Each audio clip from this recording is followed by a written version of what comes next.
¿Qué tal? Buenas noches. Bienvenidos una vez más a estos estudios bíblicos. Yo soy la hermana Mónica Lara y les damos la bienvenida a todos los que se están conectando en este momento, todos los que están congregándose a través de estos medios para escuchar esta palabra. Continuamos con el tema de la manipulación y les recordamos que por ser un tema seriado, pues los queremos invitar a que escuchen la primera y la segunda parte a quienes no se han conectado estos viernes anteriores para que tenga una hilación y una secuencia este tema.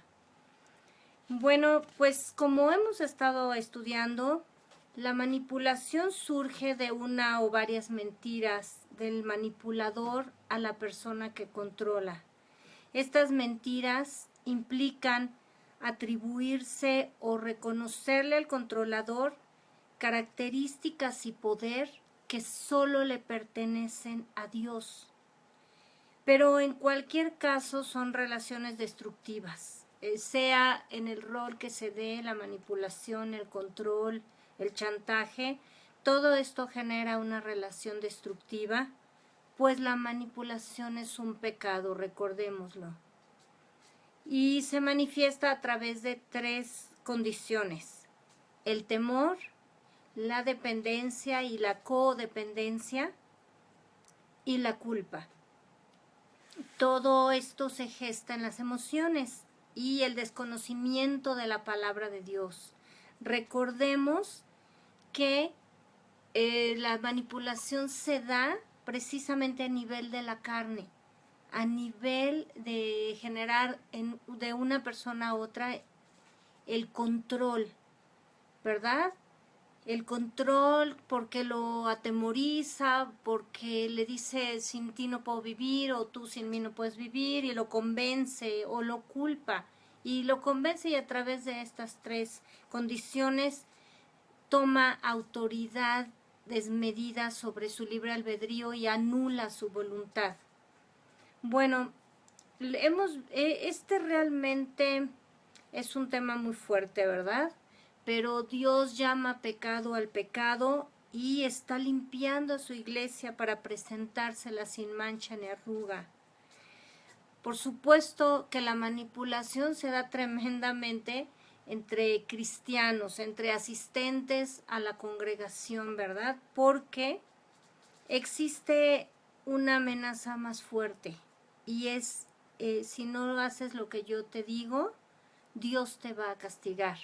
O frases que se sueltan como muy inocentemente cuando le dice una persona a la otra, pero hay un Dios, y eso genera mayor temor, a veces mayor atadura y mayor condenación, precisamente por ese desconocimiento de la voluntad perfecta de Dios y por ese manejo de las emociones.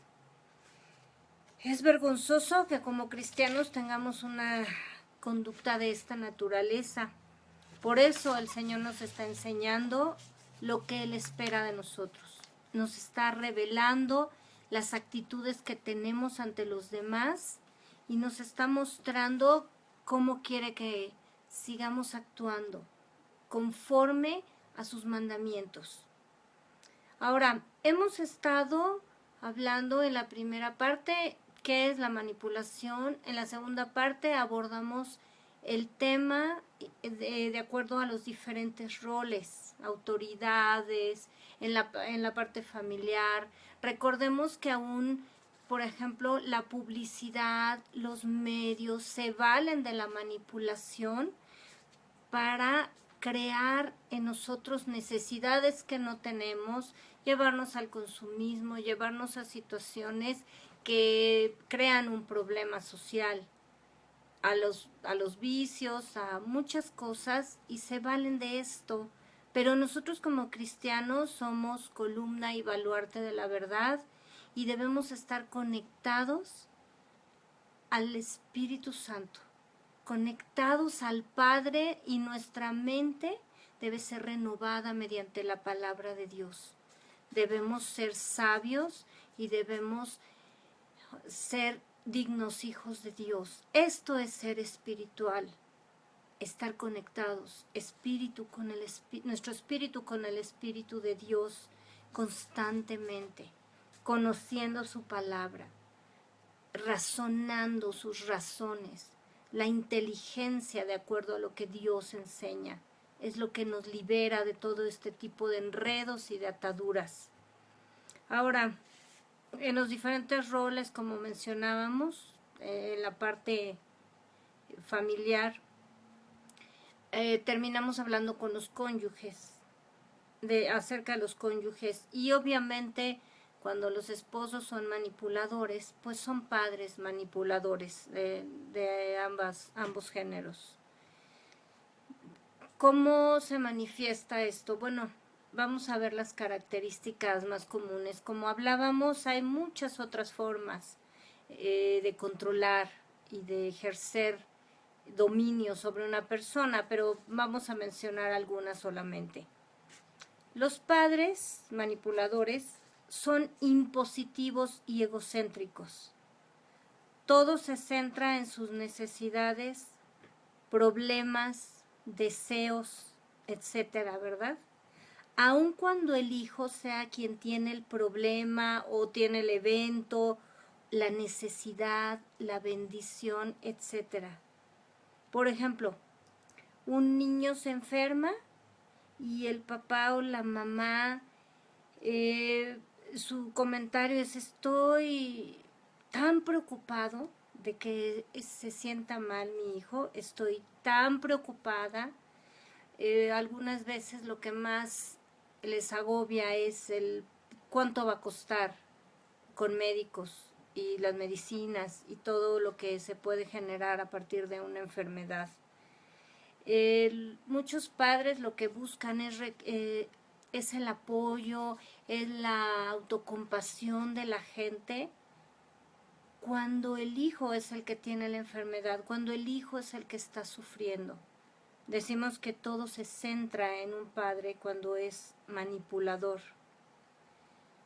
Otro ejemplo es cuando una hija se va a casar y ese papá o esa mamá quieren que todo se haga a su gusto, ¿verdad? Sobre todo si van a pagar la boda, ¿qué es lo que pasa? Que tratan de ellos ser el centro de atención, ellos quieren escoger las cosas, ellos quieren escoger las flores, quieren que se haga en el lugar donde ellos deciden. Todo se centra en lo que ellos desean. Y bueno, si las cosas no se hacen a su gusto, pues terminan enojándose y saboteando ese evento porque pues no se cumplieron sus deseos y sus expectativas. Ahora, otra de las características de un padre controlador es que el amor siempre está comprometido. Debemos entender que el amor no está condicionado. Cuando disciplinamos a un hijo, lo que se condicionan son los privilegios, son los permisos o son los regalos. Y además se disciplina con castigo las faltas y los pecados. Pero el amor no está condicionado. Y cuando un padre quiere manipular a través de esto, desde que son pequeños los hijos, son constantes los comentarios de: ya no te quiero porque me estás desobedeciendo. O si no haces lo que te estoy mandando, entonces ya no te voy a querer. Tristemente, cuando el hijo se da cuenta que esto no es correcto en su vida, llega el momento que el padre ya no tiene credibilidad ante sus ojos y además empieza a tomar las mismas medidas. Se enseña a manipular a través de la falta de amor, de castigar el amor, y luego pierde efectividad este control, pero además pierde el significado verdadero, lo que es el amor de Dios, y se hacen resistentes. Después su corazón se cierra para no poder amar a los demás desinteresadamente. Y este temor que infunden en los hijos, en que sienten que van a perder el amor de los padres, es un castigo continuo, como hablábamos, que el temor lleva en sí castigo. Y entonces esos niños se empiezan a predisponer a que los demás también los castiguen y los chantajeen con este tipo de actitudes. Empiezan a tratar de comprar el amor de sus compañeros, o el amor de una muchacha, o el amor de un muchacho.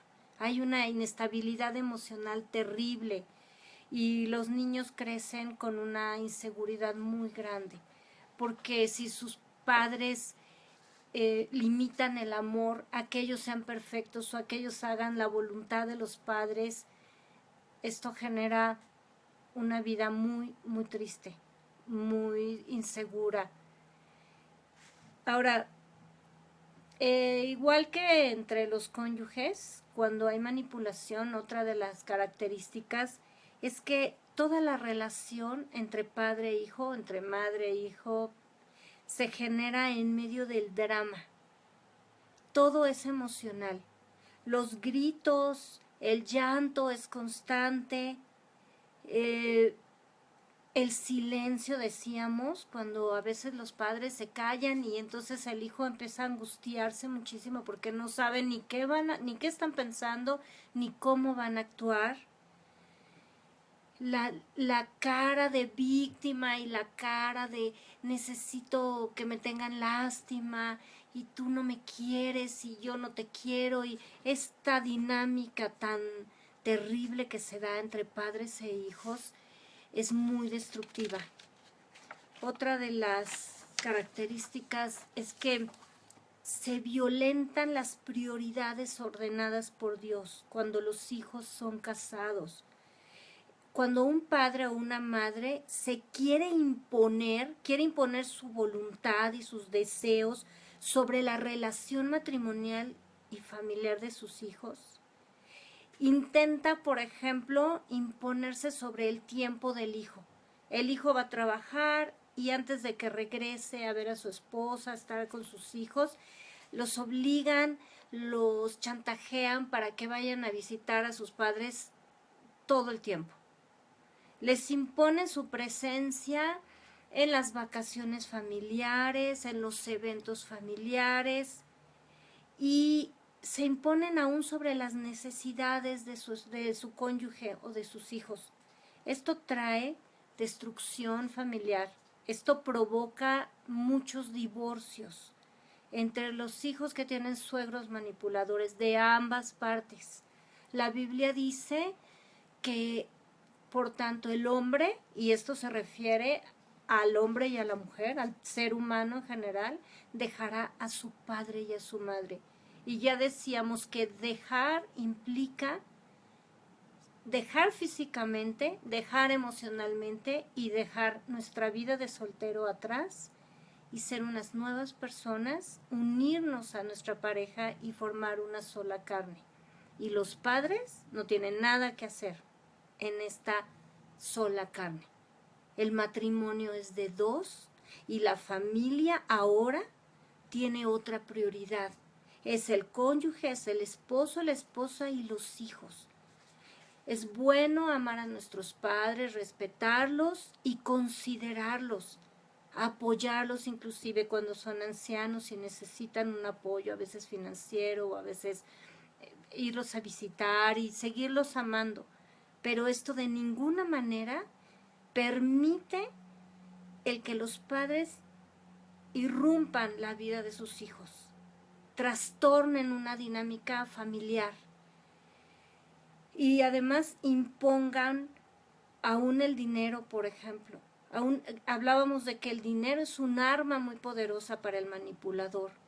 Si los padres le hacen un favor al hijo, le dan un apoyo financiero, un apoyo, por ejemplo, de cuidarles a los nietos durante unas horas o durante unos días, y después se lo van a querer cobrar eternamente.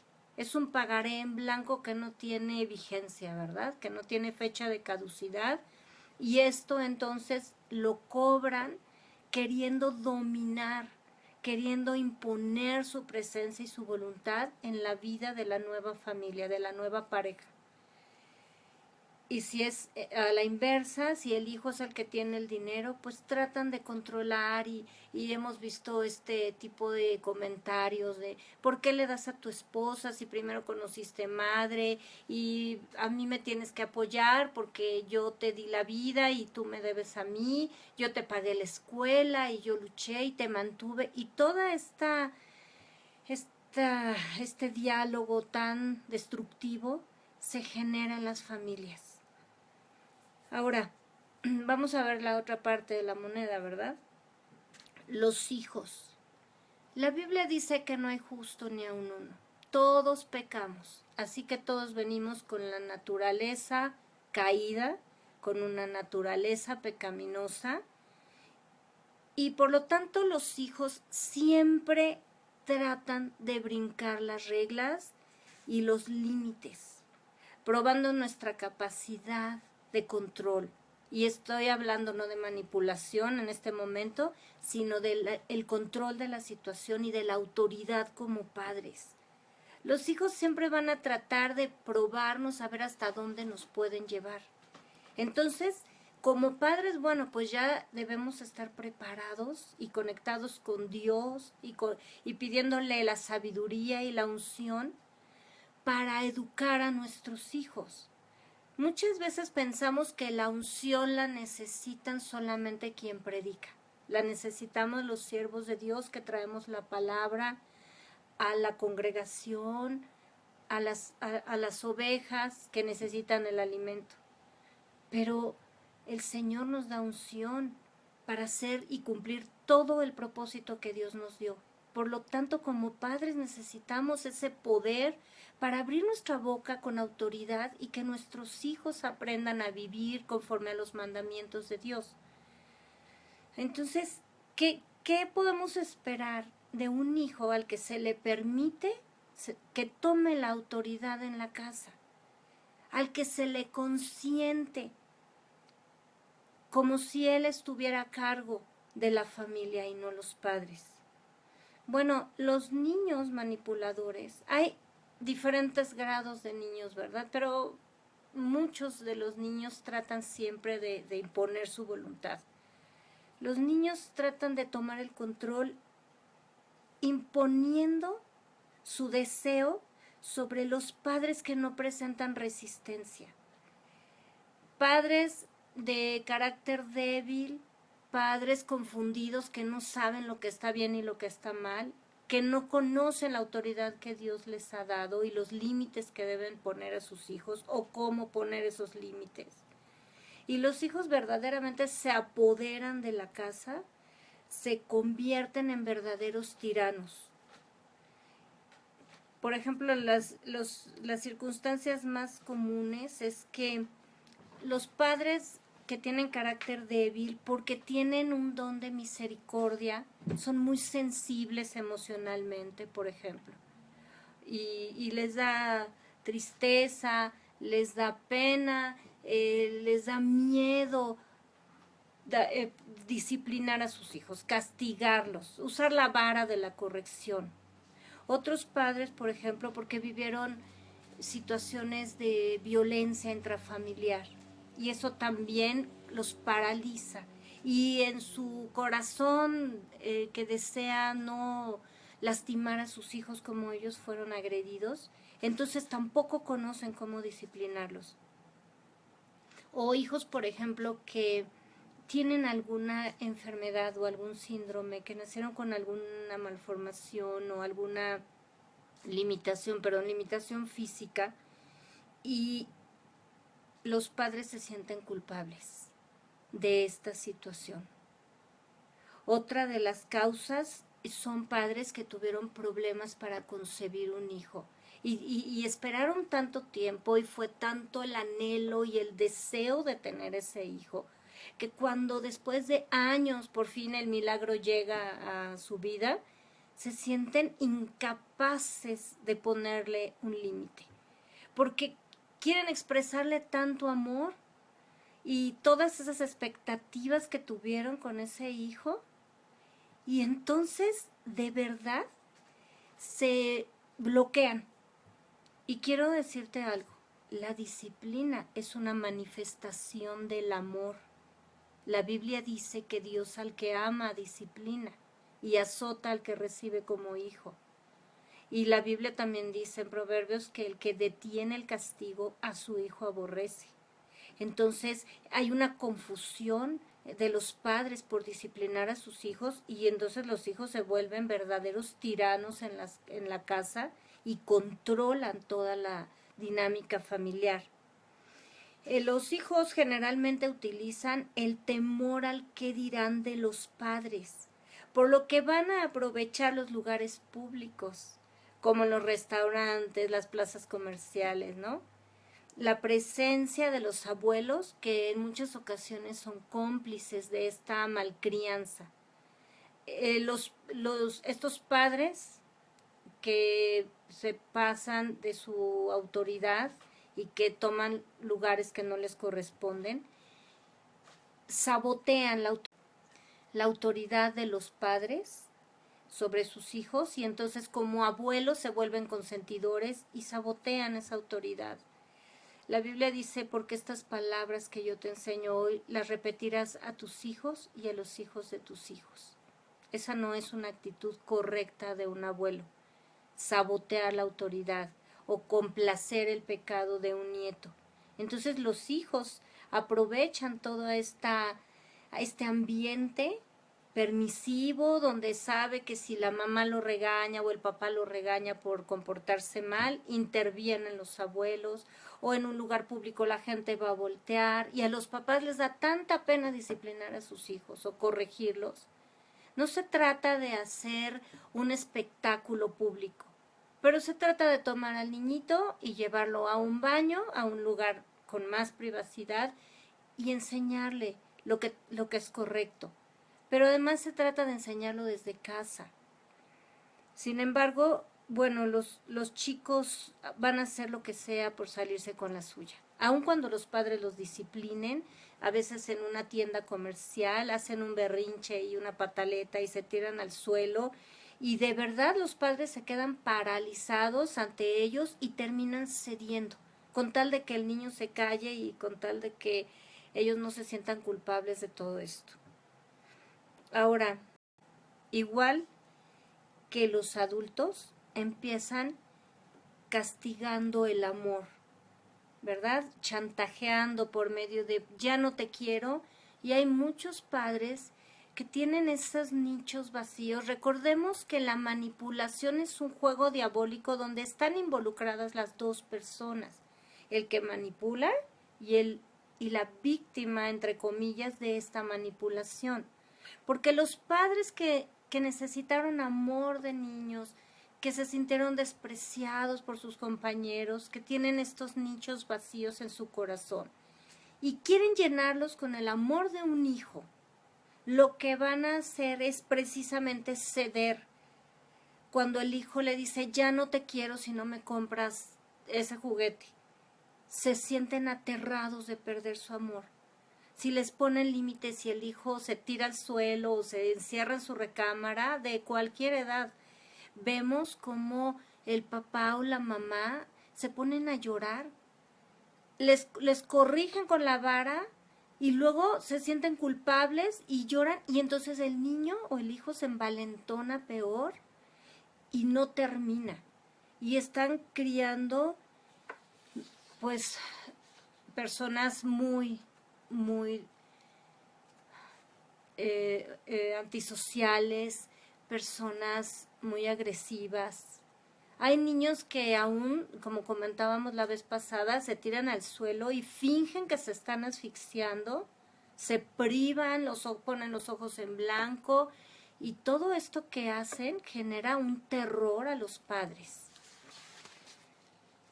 Cuando los padres están divorciados o tienen problemas, están separados o se murió alguno de los padres y el otro está a cargo de los hijos, también los niños se aprovechan de esta situación o para ponerlos en contra a uno al otro y sacar provecho, ¿verdad? Esta división de autoridad Y entonces sacan provecho porque el castigo que impone el padre a la mamá lo sabotea o viceversa, o el permiso que negó la mamá, el papá lo autoriza y el hijo está aprovechando esa situación y controlando todo a su favor. Los niños desde pequeñitos tienen una capacidad aterradora de gritar y chillar en escalas verdaderamente insoportables. Yo creo que todos hemos visto niños en un restaurante que, bueno, no solo controlan a sus padres, llega al punto que la gente le dice, por favor, denle lo que pide, porque es de verdad, sus pataletas son insoportables. Y mucha gente cede y termina cediendo a este control. Y entonces ya gobiernan no solo su casa, sino el mundo entero, ¿verdad? Y los padres que no tienen autoridad esperan que los adultos o las personas que los rodean en un lugar público o en una fiesta o en una visita, de verdad esperan y exigen que todos los demás aguanten de buena gana a sus lindos hijitos. Y esto se va creando en cosas peores. Y si no nos damos cuenta que lo que permitimos ahorita a la larga puede traer tragedias, jovencitos que no tienen tolerancia a la frustración y toman decisiones terribles cuando sufren pues desamor o sufren el desprecio de alguna chica o de algún chico, y esto termina en suicidio o termina en drogas o termina en situaciones muy lamentables, porque los padres no supieron ejercer la autoridad que Dios les dio. Dice Eclesiastés 8:9, todo esto he visto y he puesto mi corazón en todo lo que debajo del sol se hace. Hay tiempo en que el hombre se enseñorea del hombre para mal suyo. A veces pensamos que esta dinámica familiar pues significa simplemente que así es la vida, pero no nos damos cuenta de la trascendencia que tienen nuestras acciones. Vamos a ver en la Biblia personajes que permitieron el control de otros y las consecuencias que tuvieron. Por ejemplo, Adán, comenzamos en el principio, en el Génesis, ¿verdad? Donde se generó todo. Adán oyó la voz de su mujer, se dejó controlar, ni siquiera discutió cuando Eva le dio del fruto prohibido, dice la Biblia, Eva le dio y Adán comió. ¿Cuál fue el resultado?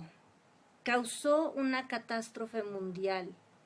Dios maldijo la creación entera. Adán se dejó manipular y el resultado nos ha afectado durante todos estos siglos en esta tierra.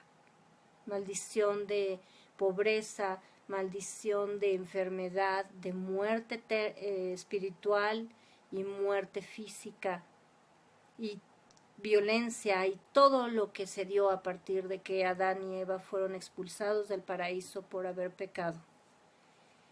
¿Qué pasó con Abraham cuando oyó la voz de su esposa Sara? Bueno, pues el resultado fue que en la actualidad más de la mitad del planeta sufre por el odio de los árabes contra los judíos, ¿verdad? De los descendientes de Ismael, que son los árabes y todas estas personas hiperreligiosas que han estado persiguiendo a los judíos y a los que los defiendan también. Vemos esta catástrofe que a través de los siglos se ha dado por un hombre que en lugar de oír la voz de Dios y estar conectado con el Padre, oyó la voz de su esposa. Vemos a Moisés, todo un caudillo, todo un hombre preparado por Dios para liberar a su pueblo después de más de 400 años de esclavitud en Egipto. Se enfrentó al líder mundial más poderoso en aquella época. Toda la valentía que Dios puso en Moisés, pasó 40 años en el desierto preparándose y después saca al pueblo de Egipto. Es el instrumento de Dios para liberar a su pueblo. pasa 40 años en el desierto aguantando todas las quejas y toda la incredulidad y todo el pecado de Israel que venía cargando tantos vicios, tanta mentalidad, tanto de esclavo como de Egipto. ¿Y qué pasa con Moisés? Después de todas estas pruebas, ahí en Números 20, del 1 al 13, pueden ver en su casa toda la historia, pero Dios le da una orden a Moisés cuando el pueblo no tenía agua y se estaba quejando, y Dios le dice que le hablara a la peña, y Moisés duda, golpea la peña, y a pesar de que Dios contestó la oración de verdad, o el clamor o la necesidad de los israelitas y les da agua, Dios le dice: por cuanto no creyeron en mí para santificarme. ¿Y cuál fue el resultado de Moisés? Perdió la tierra prometida. Cedió a la presión, a la manipulación de un pueblo incrédulo. Vemos que sí tienen consecuencias en nuestra vida. En nuestra familia tiene consecuencias por generaciones. La manipulación, este pecado tan terrible de control, de querer tomar el lugar de Dios en la vida de otros, o reconocerle atributos de Dios a otras personas en nuestra vida y cederles nuestro libre albedrío y nuestro control, entregárselos para que ellos nos digan cómo debemos actuar, en lugar de estar conectados con Dios. Tenemos otro ejemplo que es Zafira, la esposa de Ananías, esta pareja, ¿verdad?, de el libro de Hechos. Ananías vende una propiedad y le dice a Zafira: este es el precio en que vas a decir que se va a vender la propiedad, esto es lo que vamos a decir, y pues esto es lo que vamos a dar para quedar muy lindos ante la iglesia, y vamos a donar una parte de esa propiedad, pero vamos a decir que ese fue el valor total. Creo que muchos conocemos la historia.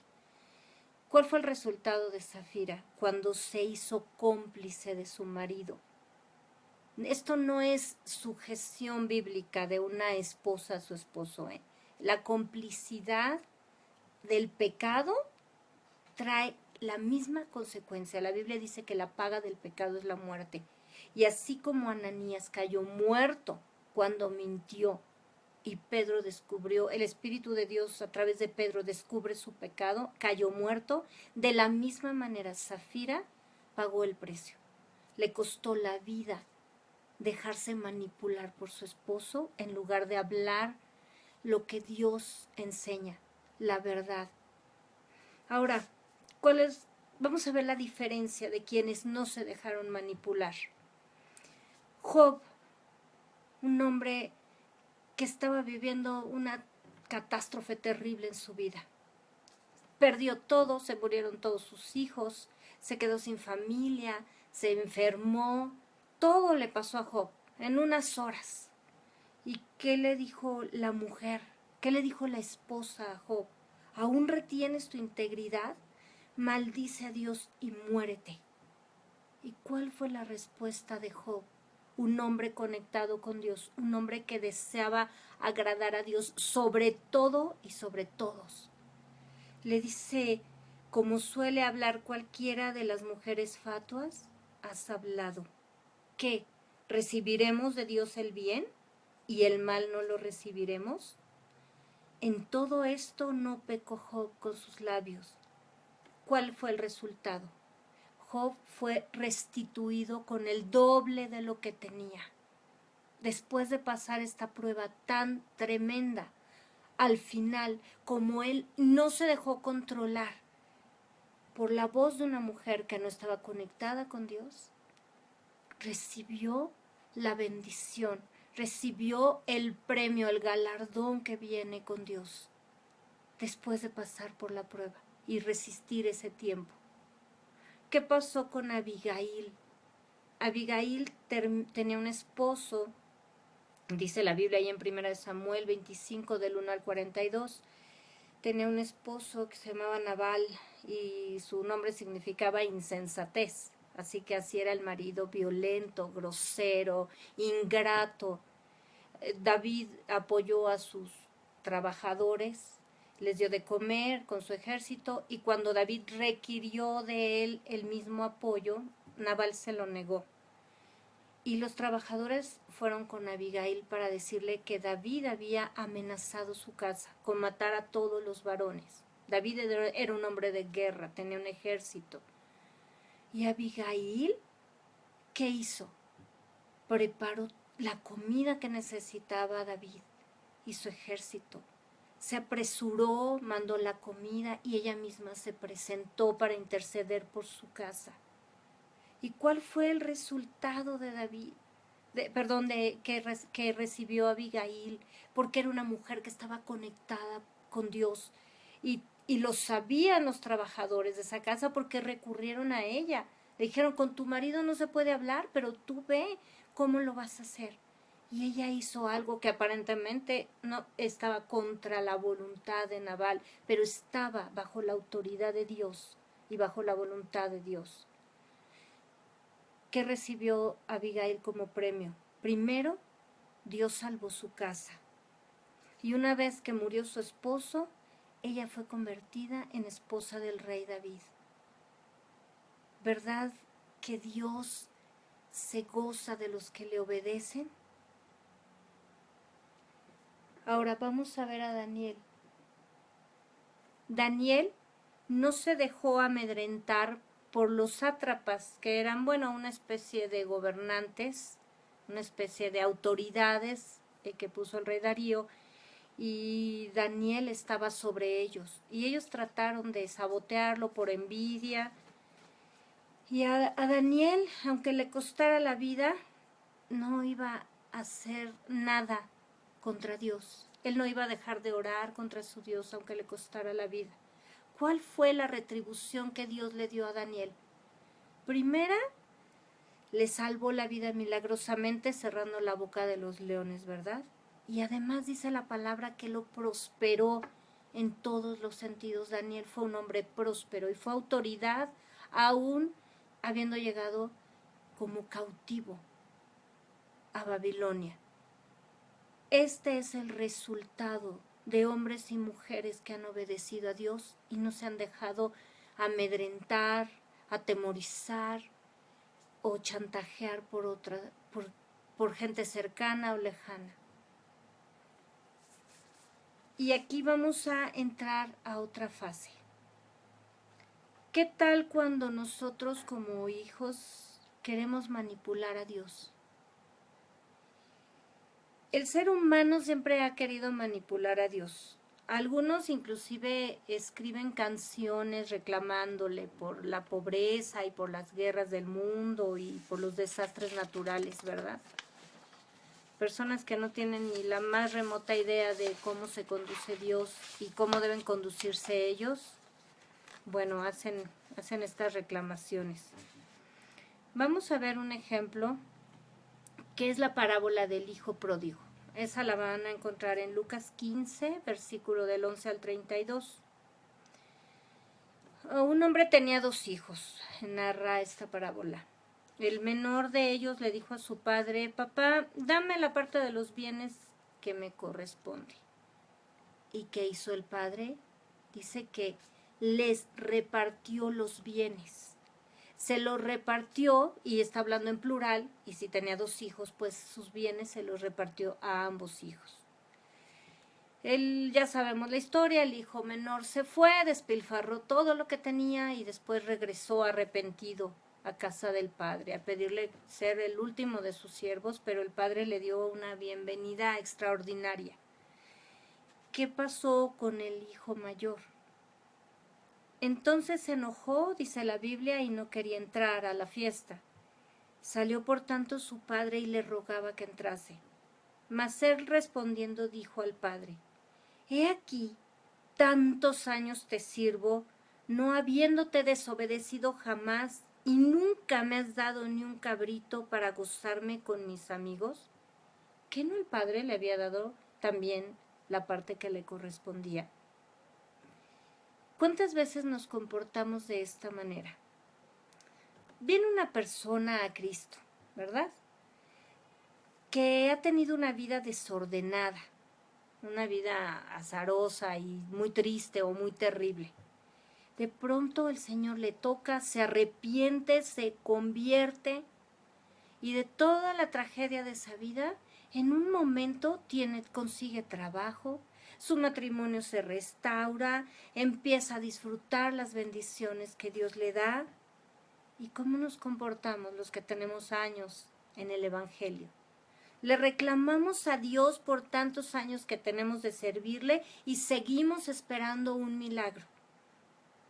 Y en lugar de usar nuestros dones y talentos para prosperar, nos llenamos de religiosidad y nos llenamos de envidia y de amargura, tal como el hermano mayor. Si a otra persona le va bien, nosotros nos enojamos y le reclamamos a Dios por queremos cobrarle nuestra santidad y toda nuestra espiritualidad. Y entonces Dios tiene la responsabilidad de contestarnos en ese momento, ¿verdad? Queremos chantajearlo con nuestra actitud. Adán intentó culpar a Dios cuando Dios lo confronta por su pecado en Génesis 3. Y el hombre respondió: la mujer que me diste por compañera me dio del árbol y yo comí. ¿Cuántas veces le reclamamos al Señor por nuestras malas decisiones? Este trabajo que tengo, y si no tuviera este marido, y si mi esposa no fuera de esta forma, y si mis hijos no se comportaran así, y si me hubieras dado dinero, yo no estaría haciendo esto.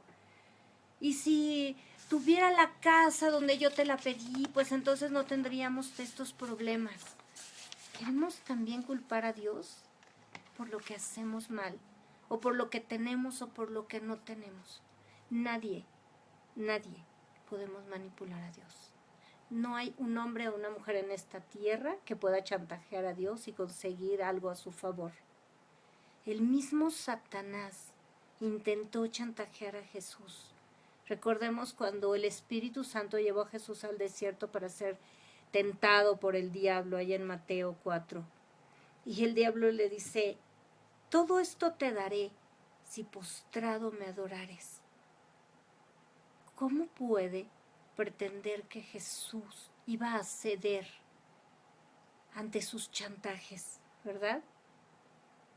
Jesús no se manejaba por emociones. Jesús estaba en esta tierra y obviamente sigue estando totalmente conectado Padre, Hijo y Espíritu Santo. Pero Jesús, siendo hombre, estaba absolutamente en contacto con el Padre. Absolutamente. Nada ni nadie lo podían mover. Nada ni nadie podían controlar su voluntad. Pedro intentó persuadirlo de que no fuera a Jerusalén para que no padeciera la obra redentora. Y Jesús le dice: apártate de mí, Satanás, porque me eres ocasión de caer.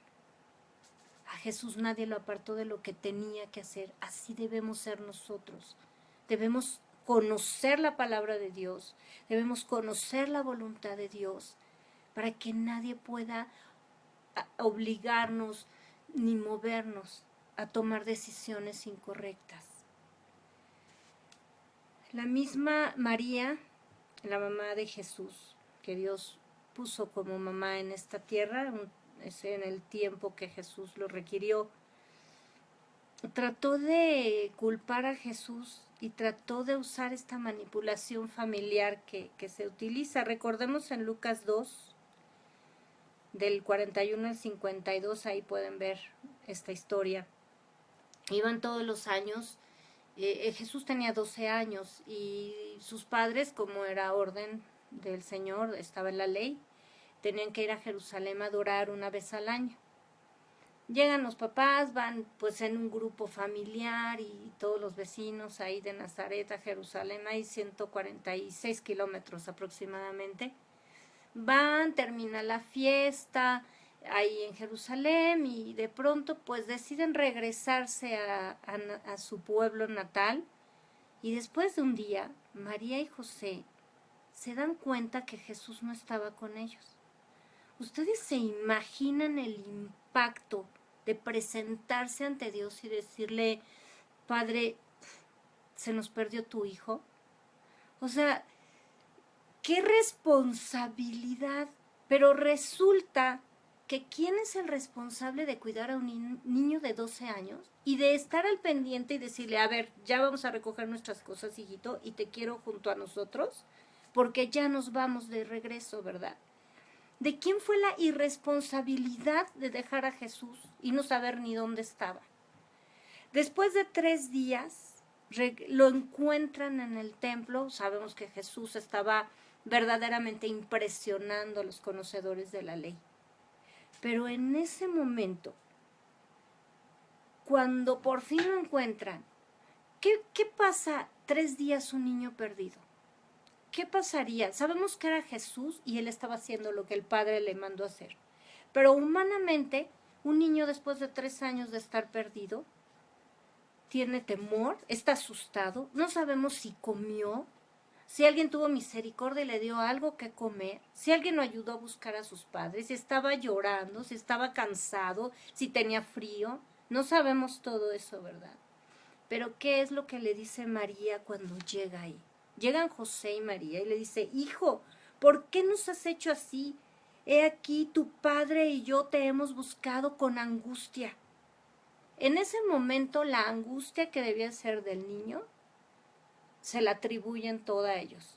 Además nos damos cuenta que José ni abrió la boca, ¿verdad? La mamá fue la que inmediatamente tomó ahí el liderazgo para ver qué era lo que había pasado y para regañar y para hacer todo esto. Y José se quedó, como muchas veces sucede en la familia.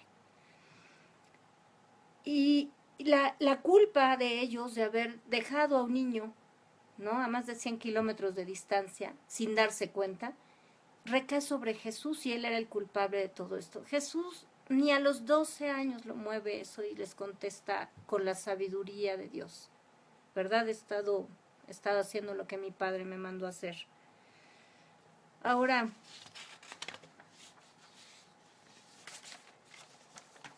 de la misma manera que hemos visto, nadie puede obligar a Dios a hacer lo que quiere, lo que uno quiere. Asimismo, nadie podemos obligar a Dios a salvarnos por otro medio que no sea la sangre de Jesús y obedecer su voluntad.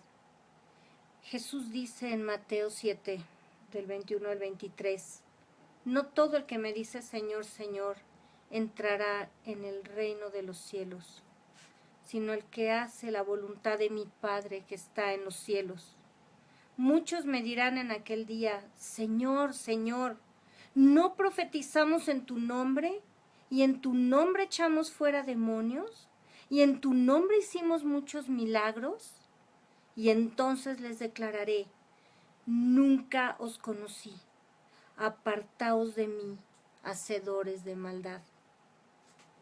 Nadie puede manipular a Jesús, ni confundirlo con buenas obras, ni con altruismo o generosidad, ni con milagros siquiera, ni señales, aún haciéndolas en su nombre, porque esto es don de Dios, esto es poder de Dios actuando a través de nosotros, pero eso no nos salva.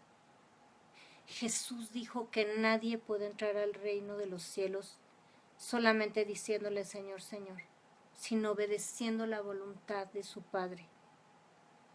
A Jesús nadie lo impresiona con los dones que Él nos dio. Hay gente que tiene, ahí en Romanos 12 podemos ver 7 dones de este tipo. Hay uno que es el don de misericordia, por ejemplo, que son las personas que recogen a los perritos de la calle y siempre le están dando de comer a los niños desamparados o están haciendo obras de caridad. Otras personas que tienen el don de ayuda y bueno, son muy acomedidos y siempre están participando en la iglesia y cocinan y barren y limpian y hacen todo este tipo de cosas. O gente que es muy generosa y dona para causas de desastres naturales y donan para construir templos y donan para cuando hay familias necesitadas. Nadie puede impresionar a Dios con buenas obras, ni con estos dones. Tampoco con los talentos. Hay médicos que son tremendos y dedican su tiempo para salvar vidas y para curar a la gente y no les cobran y les ayudan y de verdad dan su vida, van a países donde aún ellos mismos pueden contagiarse de enfermedades terribles, sin embargo no les importa y lo hacen con todo el corazón, o trabajadores sociales o profesores que ponen la vida por enseñar a sus alumnos y van a las sierras y a los lugares donde nadie va. Bueno, todo esto es lindo, pero no manipula a Dios. No convence ni impresiona a Dios a cambio de que obedezcamos su voluntad. La salvación viene a través de Jesucristo y no hay otra forma. Hay gente que dice de otras personas que tienen este tipo de características: es más cristiano que los cristianos. Y dicen, por ejemplo, de hombres o mujeres que son tan buenos y tan lindos. Bueno, quiero aclarar algo. Nadie puede ser más cristiano que un cristiano, porque los cristianos tenemos como señal la sangre de Jesucristo. Porque los que somos cristianos es porque nos arrepentimos de nuestros pecados, venimos a Jesucristo, le pedimos su paternidad, Él nos dio potestad de ser hechos hijos de Dios. Y dice Romanos 8:14, porque todos los que son guiados por el Espíritu de Dios, estos son hijos de Dios. Nadie puede ser más cristiano que los cristianos. Y los cristianos debemos ser dignos hijos de Dios. Que Dios nos avergüence de llamarse nuestro Padre. Que nuestra conducta sea irreprensible ante los hombres. Nadie es perfecto. Ninguno hemos alcanzado la santidad absoluta ni la perfección, pero todos estamos procurando. Los cristianos estamos procurando agradar al Padre en todo lo que hacemos. Y estamos deseando conducirnos con rectitud, dejar todas estas dinámicas de manipulación y de control, reconociendo que el poder, la gloria y el reino solo le pertenecen a Dios, y eso incluye mi vida, mi familia, mis posesiones, y absolutamente todo le pertenece a Dios. Yo no puedo tener esta conducta y decirme cristiano.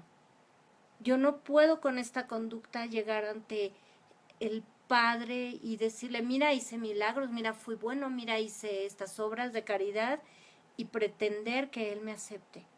Nosotros somos aceptos de Dios cuando obedecemos su palabra, cuando estamos conectados con Dios a través de su Espíritu Santo y Él nos guía a hacer lo que conviene, a tomar las decisiones correctas, a tener las actitudes correctas y hablar de la manera que Él habla.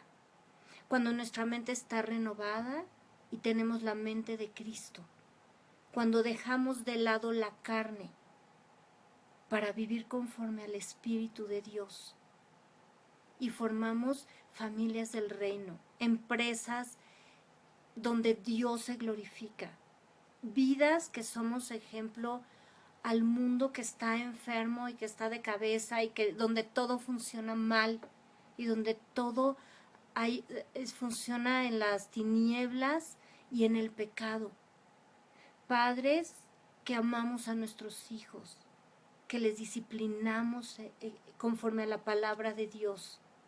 Hijos que obedecen y que aún desde pequeños nadie toma en poco su juventud, porque son ejemplo de fe y de actitud y de confianza en Dios y de respeto, de conducta. Y quiero terminar repitiendo este versículo, Romanos 8:14. Porque todos los que son guiados por el Espíritu de Dios, estos son hijos de Dios. Queremos recordarles una vez más que estos estudios son seriados. Les invitamos a que escuchen la primera y la segunda parte, quienes no lo han hecho. Y además en nuestra página pueden encontrar otros estudios que están ligados y a este tema y son para edificación. Gracias por conectarse. Bendecimos a Margarita Morales, al pastor Jorge Lozano, que se encuentra en Sudamérica. ¿En qué país? Paraguay. A Jessica, a Magdalena Rocha, a Luis Hernández, a Margarita Morales, a Celsa Montoya, a Josefina Orellana. Les bendecimos a todos los que se están conectando y están escuchando este video. Estamos orando por ustedes. Les pedimos que nos pongan sus comentarios, que pongan sus peticiones de oración y estaremos intercediendo por ustedes. Alicia Sánchez, bendiciones. Y les esperamos el próximo viernes a las 10 de la noche en estos estudios bíblicos. Gracias. Que Dios les bendiga y les dé una semana gloriosa, conectada con Dios. Hasta luego.